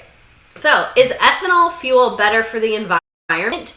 The reviews are highly debatable. It's a lot better than putting fucking like regular gas in your car. But most of the processing plants run on like dirty energy like coal. What happens if someone has a corn allergy? It fucking sucks. That's what happens. We're going to Google corn allergy diet at the end of this. I meant to put it in here, but I forgot. So ethanol is not worse for the environment. It's slightly better. But my logic is like, as a leader, you should be making the best choices. So, like, why would you go with something that gets, like, a C? You know what I'm saying? Like, we have better choices other than ethanol, even though it is better than doing nothing. Because solar panels produce 100 times the energy per acre as ethanol comes from. So solar, yeah, sorry, I misread this. Solar panels produce 100 times the energy per acre as corn, and the ethanol industry consumes 40% of U.S. corn. So for every acre of corn, the amount of energy you'd get 100 times more if that was a solar panel. And you might be like, oh, but the fucking sun isn't always shining. What if it's in a place where they grow corn? It is good for this. Think about it. If you have a big ass open field for corn, the sun is shining. And like, even if it's not sunny 365, 100 times, like, you'll make up for it. It's literally fine. The dining hall would regularly poison her even if it was labeled corn-free. Oh my God. She had to cook everything from scratch. Literally horrifying. Nightmare. Nightmare fuel, nightmare fuel. So this is what I mean. Ethanol is not the worst choice in the world, but solar power is a way better choice. So is wind power, but I didn't really have time to get into that. The reason the U.S. hasn't gone solar is because corn heads and big oil don't want to lose money. Exactly. So how much is this shit costing? Does our government still fund corn? Like, what's our situation today? Because last we left off, it was the 1980s when the fucking government was like, oh, figure it out. Sorry that you're bankrupt. Good luck with that, bestie. So where are we today? Here's that same graphic. We still do subsidized corn. This is from 1995 to 2020. A lot of these come in the form of the fucking energy, green shit, because of that renewable policy. That one we looked at the graph with the 2005. A lot of it came from that time. Gonna start counting corn instead of to fall asleep. Shuck Monsanto, man. Yeah, for real. We're gonna talk about Monsanto. So this is a video that is a little bit dated. This is from the early 2000s, but this explains how the corn subsidies work. This is from the movie King Corn. It's like a minute and 20 seconds. Okay, so basically, let me explain King Corn. These two guys were like, corn is super important to the U.S. economy. We want to see what the fuck's going on with that. So they got an acre of land in a town that like generations ago their family had been farmers in. They got an acre of land and they were like, we're going to grow an acre of corn so that we can see what this process is like from start to finish. And then they made a movie about it. So this is like right when they planted the acre and they're going to this little farm office of like the county to be like, hey, we're farmers. We need to like register our shit. First thing you should really understand is what the farm program is. And it's a very complicated program we have now. Okay, so you got corn, you got 1 acre, here's your base. Well, here we've got a chart that shows that the direct payment on corn is going to be 28 cents. Payment from the U.S. government. Whether you like it or not, it's part of growing corn. did or will you plant or produce an agricultural commodity on land for which a highly erodible determination has not been made? It's very 2000s. So you're going to get 14 now, and you'll get 14 in October. I don't know of a single farm out here that isn't in the government. Okay, corn daddies. I'll guarantee you, if you go out and just raise an acre of corn without any government payments, you're going to lose money. Really? Definitely.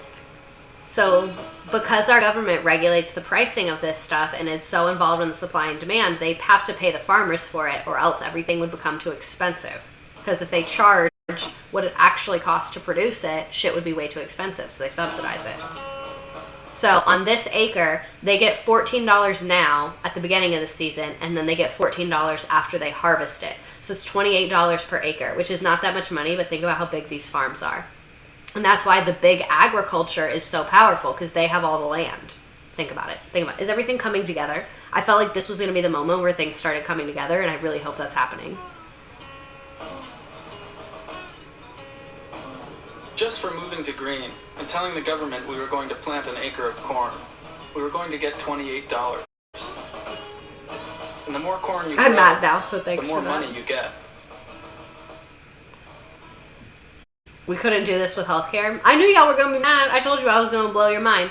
So what is an agricultural subsidy? A subsidy, also called an agricultural incentive, is a government incentive paid to agricultural business or agricultural organization and farms to supplement their income, manage the supply of agricultural commodities, like you heard him saying in that video, is this a commodity, and influence the cost and supply of such commodities. So what I'm getting is their favorite foods are corn, milk, and war. Exactly. Y'all are understanding. So this is a map of U.S. corn production, just so you can see it's mainly in like middle America right here, and then also some through on the East Coast. This is where they grow corn in the U.S. Yeah, it's just a map. So let's talk about who's benefiting from these corn subsidies. A lot of these are these big companies. So these are the big agri-farms: Napi, Harvest State Cooperatives, Walker Place, Calif Farms, Crossroad Farms. These are the billions and billions of dollars, or millions and millions of dollars that they are getting. East Coast in the house. Meanwhile, I just paid $500 on a doctor visit to go on a diet that excludes corn and dairy.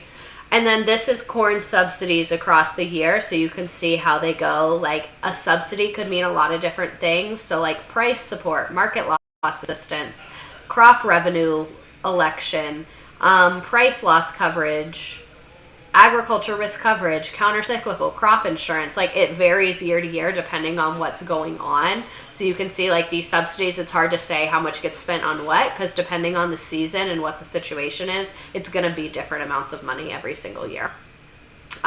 So why is this happening? Same thing as everything, politics and money. A vote against corn is essentially a vote against middle America. Think about if fucking Joe Biden stood on stage in Iowa and was like, I want to cut corn subsidies because we make all this corn and it's terrible for us. Those people are not going to vote for that man.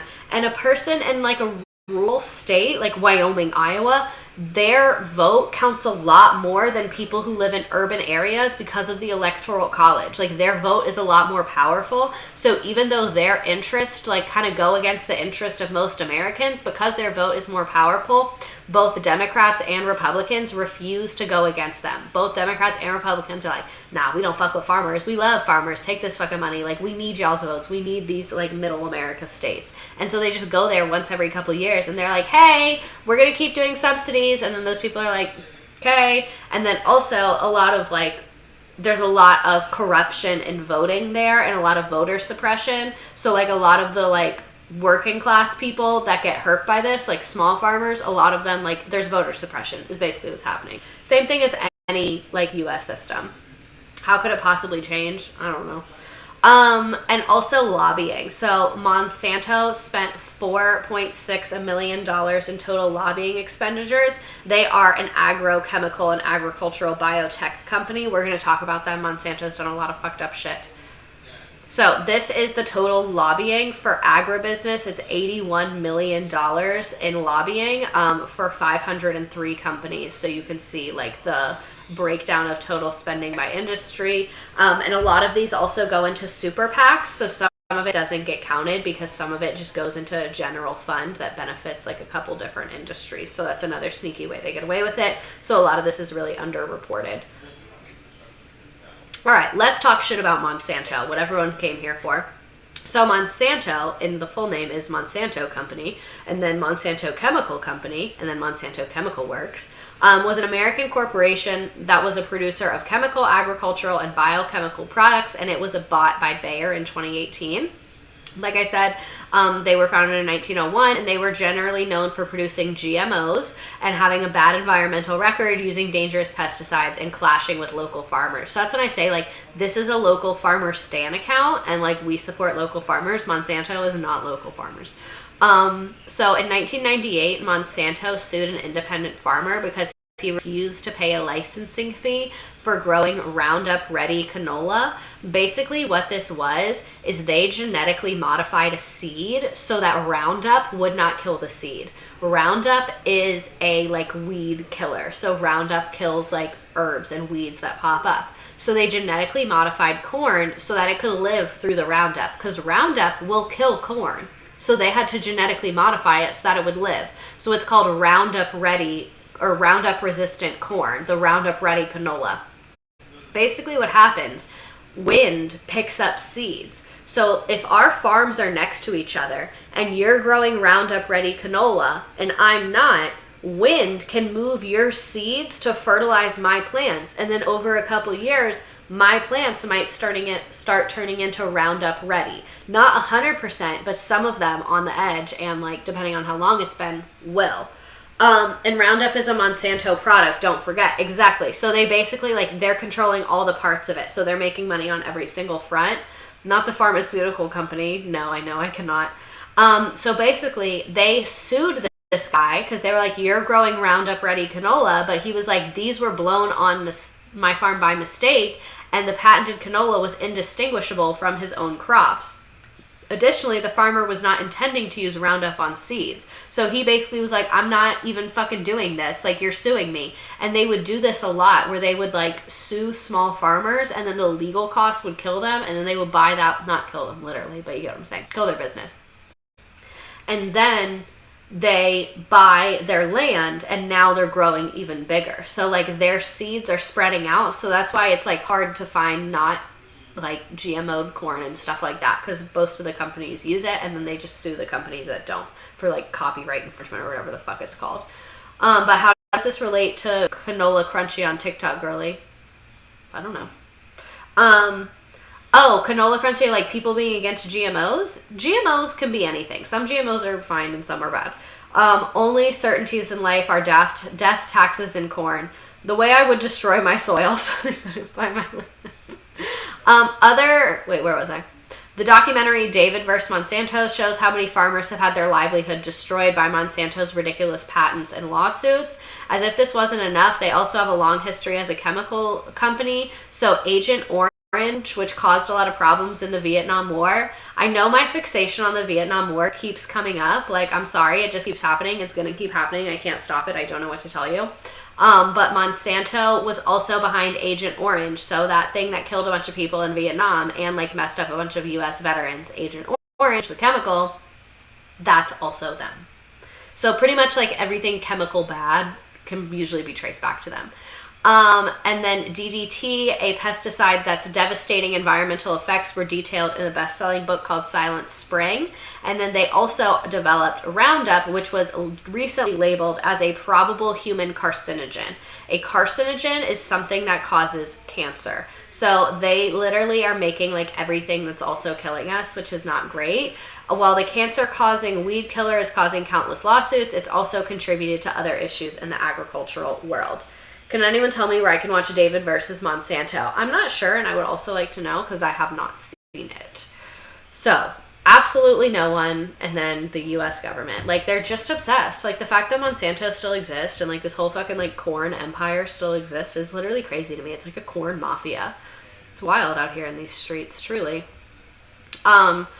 Me already thinking about how bad this is when we haven't even scratched the surface of pesticides or GMOs. Like, we could go into a lot more about like GMOs and how some are okay and some are not okay, and pesticides and what they're doing, and herbicides and what they're doing, but we just don't have time to get into that. Like, I knew we'd already be at like an hour and a half, but I just wanted to acknowledge that like it's really bad. And it makes me very nervous, and I think about it at night and during the day and all the time, forever and always. This is me just thinking about the planet. This is my sources shout out. So a couple, Google says you can watch it on Apple TV. Nice. Okay, so these are the two videos. King Corn, this is a documentary. It is on YouTube. You can watch it for free on YouTube. And then this video I got lots of information from. It's from a channel called Good to Know. It's just titled The Corn Industry, Factory Farming, Processed Foods, and Ethanol. It has a lot of really good graphics. I did a lot of screen grabs from this video for the graphics and the graphs and things like that. So you can see it also says King Corn, which is kind of funny. If this is a Zoom lecture, does that mean chat is the discussion board? Yes.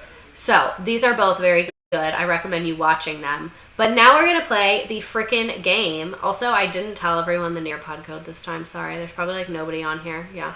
So we're going to play a game right now. Don't play it on yours. Is there a farm one? No. I guess Himalaya is as close to a farm as we'll get. So if you want to play the game, I just put the directions in the chat. So you go to that website or that app, you put in that code, and then you'll be in the game. I'll put the directions on the big screen too. If you put in your name, it will show. So if you don't want your government name, don't put it in there. But if you want it on there, you can. So this corn song was propaganda. I don't know about that. I cannot confirm or deny those rumors, unfortunately. Truly can't. I'll give people a little bit longer to join and play the game if you want. It's 10 questions. They're all multiple choice. One of them's true false, I think. This is a good stream. I've really been enjoying the energy we've created in the studio today. I'll give people some more time to join. I know you have to you don't have to download the app. Let me just put the website.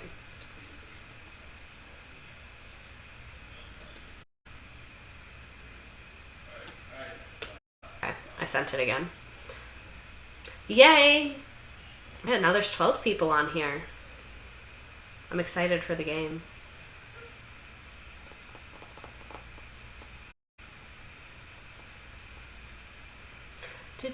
I've spent this entire stream writing a detailed doc to present to my department head about why my old advisor is a garbage tier, and the only reason I haven't cried is because I'm enjoying the stream. Aww! I love that jellyfish spine. Holy shit, there's 19 people in the game.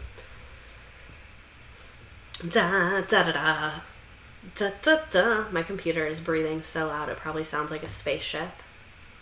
That's probably like pretty violent for you guys, I would imagine. I'll give you a couple more seconds to join. Hello, I'm Jude. Hi, first time chat. Welcome, welcome. My eyes hurt so bad. It's ready to take off. Zoom, zoom. Zoom, zoom. Okay, let me put the join information again for the Nearpod, and I'll start it in like 2 seconds. There's 24 people. Actually, it's still it's going up very steadily. I'll wait till it's like kind of slows down a little bit. 25 people. I thought I was hearing mine the whole time. No, that's me. Here, now it's against the mic. Probably sounds loud as fuck. Disney vibes. Zoom, zoom. Zoom, zoom. Zoom, zoom, zoom. Okay. 27 people in the game. Zoom, zoom. My computer's so hot. We're gonna see how this game goes. If my computer explodes, will you guys Venmo me for a new one? Okay, I'm gonna hit start because it's been at 21 for a couple of seconds now.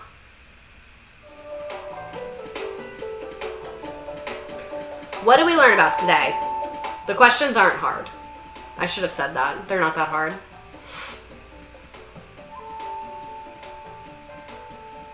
My supernova girl. The computer adds to the recreating of the class environment, exactly.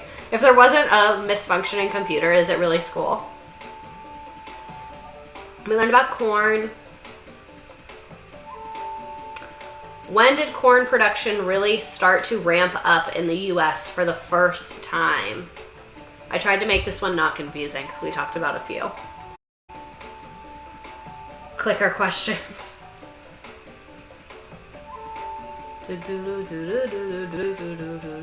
Oh, a quiz game. I will be joining next week. We do a quiz game every week. It has very mixed reviews. I need to get 100%. So it scores you on if you're right and how fast you are. When did the US government start pumping money into the agriculture industry? The first one. This is a hard one, sorry. A lot of you are getting it right though, that's a slay. We love that. I don't know. It's okay. Okay, I failed this stuff. It's okay. It's a Great Depression.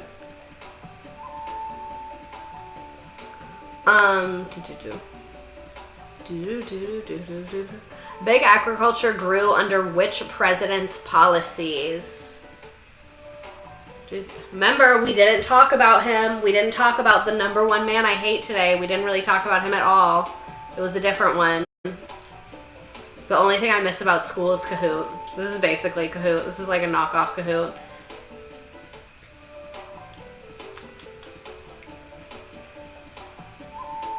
Ooh, this is a hard question. A lot of y'all are getting this wrong. This is hard.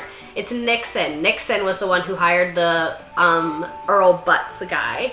Reagan made everything worse, but I probably should have put them both right. Sorry. That was my bad. What does cafos stand for? I hope you guys got this one right. This is a hard one too. I don't know why I felt the need to flex so hard with this game.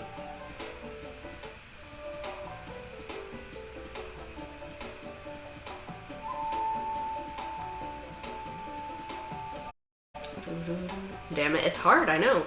Concentrated animal feeding operation. Nixon's fault, Nixon's fault. Like in The Handmaid's Tale, they go, her fault, her fault. What do most cows in the US eat? Corn. It's corn. A big lump of knobs. Or a big log. What is it? What does he say? What sweetener is made from corn?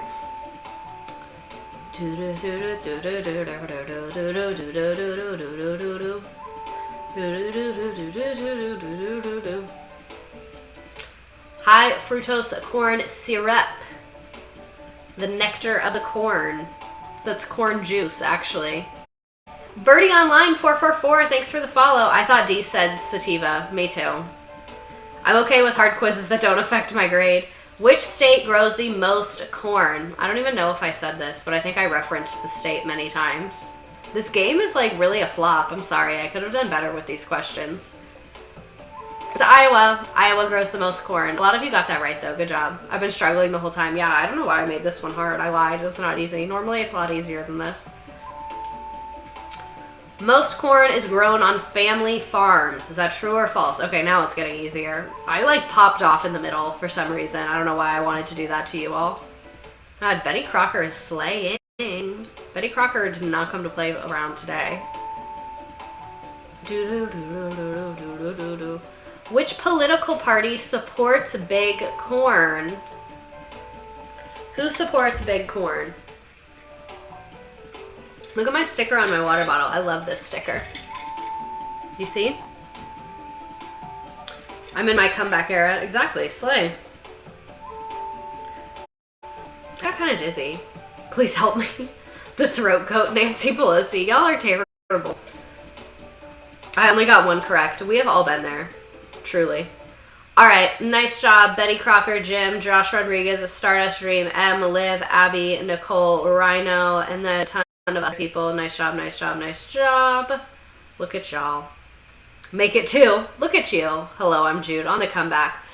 Alright, this was real. This was fun. I'm going to hang out for a couple minutes for your notes, for your memes. If anyone made that meme at the beginning, I kind of already forgot what I asked for, but if any of you made that, Brad, thanks for telling me to stretch. I don't know if you just heard my back crack. I needed help. You keep asking for help and I feel bad and I don't know what to do to help you. If anyone made that meme, please feel free to share it. But thank you all for being here. Don't forget to fold the shirt. I did it. I did it. Thank you. Oh my God, thank you. The world if the U.S. didn't spend $116 billion on corn. Thank you. Appreciate it. Look, you can see I downloaded it. Can someone help me next time? Oh my God. Roll call, I'm still here. The U.S. looking at corn.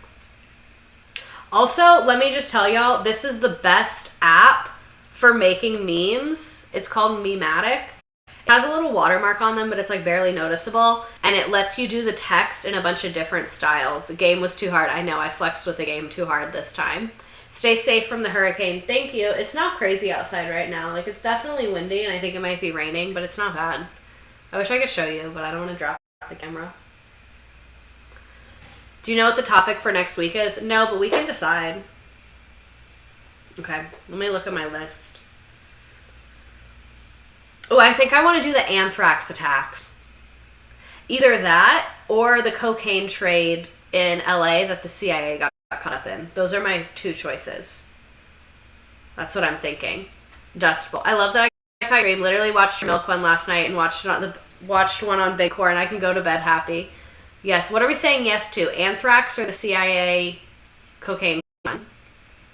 I love the anthrax lesson. Okay, let's do anthrax and we'll do cocaine next. I'm getting lots of people into the anthrax. I don't know anything about anthrax, so I'm really excited. I know a lot about Shrek. Can it be Shrek? Honestly, doing a stream about the cultural impacts of Shrek might be the vibes. But anyway, I need to eat dinner and make my thumbnail. This was very much so much fun. Thank you all for coming. Glad we could all talk about big corn and have this moment together. Okay, here's another meme.